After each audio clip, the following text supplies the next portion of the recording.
Hello everyone, আসসালামু আলাইকুম। আশা করি যে যেখানে বসে ভিডিওটি দেখছেন সবাই ভালো আছেন, সুস্থ আছেন। হাজির হয়ে গেলাম নতুন আরও একটি রেসিপি নিয়ে। আজ আপনাদের সাথে শেয়ার করছি টমেটো ভর্তা রেসিপি।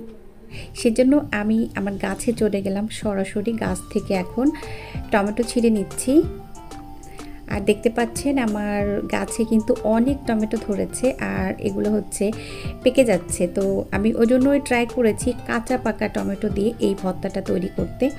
আর আজকের ভর্তাটা আমি তৈরি করছি একেবারে হোটেল স্টাইলে। আর কিভাবে অনেক সময় ধরে এই ভর্তাটা ভালো রাখা যায় সেই সব টিপস সহ আজকের ভিডিওটা শেয়ার করব। তো আশা করছি আমার পুরো ভিডিও জুড়ে আমার সাথেই থাকবেন। তাহলে চলুন শুরু করা যাক পুরো প্রস্তুত প্রণালী। টমেটোগুলো ছিঁড়ে এনে আমি একদিন পর ভর্তাটা করছি যাতে করে টমেটোগুলো আরেকটু পেকে যায়, ওই জন্য। তো কাঁচা পাকা টমেটো দিয়ে ভর্তাটা বেশি ভালো লাগে। এখন টমেটোগুলো ভালো করে ধুয়ে কেটে নিয়েছি দুই ভাগ করে। এখন এর সাথে লবণ এবং হলুদ দিয়ে মাখিয়ে নিচ্ছি।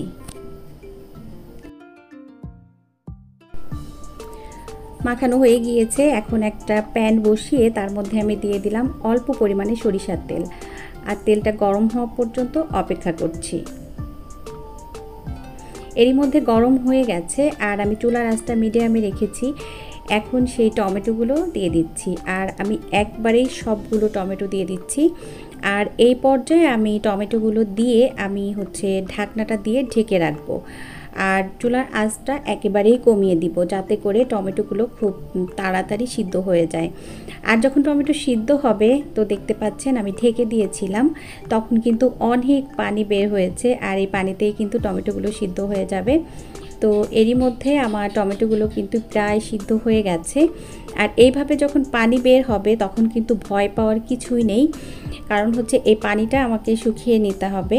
আমি কিন্তু এক্সট্রা করে এর মধ্যে পানি দেইনি, টমেটো থেকেই পানি বের হয়েছে। এখন আমি একটা একটা করে টমেটো উল্টে দিচ্ছি।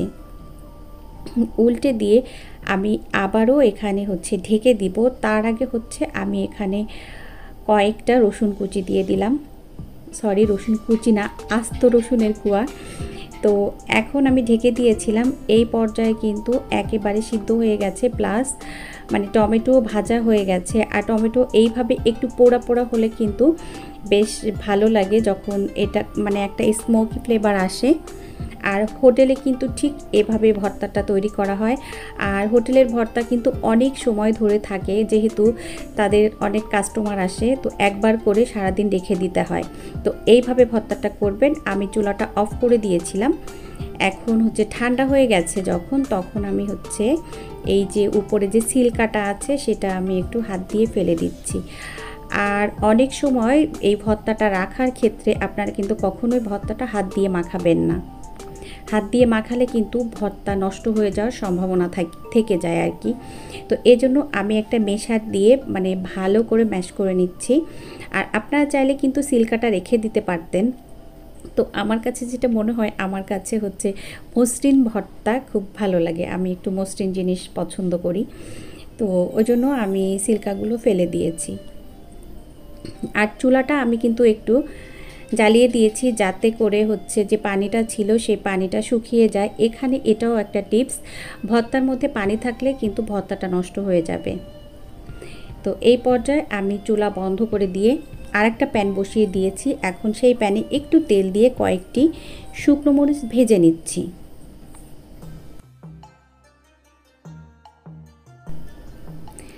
এরই মধ্যে কিন্তু আমার মরিচগুলো ভাজা হয়ে গিয়েছে। এখন আমি তুলে নিচ্ছি।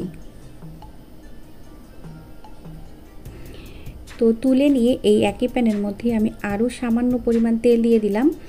এখন আমি কাঁচা মরিচ আর পেঁয়াজ একটু ভেজে নিব। তো এই পর্যায়ে যারা এই ভর্তাটা অনেক সময় রাখতে চান তারা এইভাবে একটু ভেজে নেবেন। আর যারা সাথে সাথে খেতে চান না ভাজলেও চলবে। আর যে মরিচগুলো ভেজে রেখেছিলাম সেই মরিচের বোটাগুলো ফেলে দিয়ে এখন আমি এখানে লবণ দিয়ে মরিচগুলো একটু ভেঙে গুঁড়ো করে নিচ্ছি। তো এই যে আমার মরিচগুলো গুঁড়ো করা হয়ে গিয়েছে, এটা আমি ভর্তায় ব্যবহার করব। আর এদিকে কিন্তু আমার পেঁয়াজ আর কাঁচামরিচটাও ভাজা হয়ে গিয়েছে। তো এই পর্যায়ে আমি যে টমেটোটা ভর্তা করে রেখেছি ওই ভর্তাটা এখন এর সাথে অ্যাড করে দিচ্ছি। তো এখন এর সাথে অ্যাড করে আমি কিছু সময় একটু নাড়াচাড়া করব, কারণ এই পর্যায়ে কিন্তু আর বেশি নাড়াচাড়া করার প্রয়োজন নাই, কারণ হচ্ছে আমার ভর্তাটা এরই মধ্যে কিন্তু শুকিয়ে গেছে। এজন্য আমি প্রথমেই হচ্ছে বেশি পরিমাণে জাল দিয়ে এটাকে শুকিয়ে নিয়েছি। লাস্টের দিকে যদি এত নাড়াচাড়া করা হয় তাহলে স্মেলটা চলে যায়।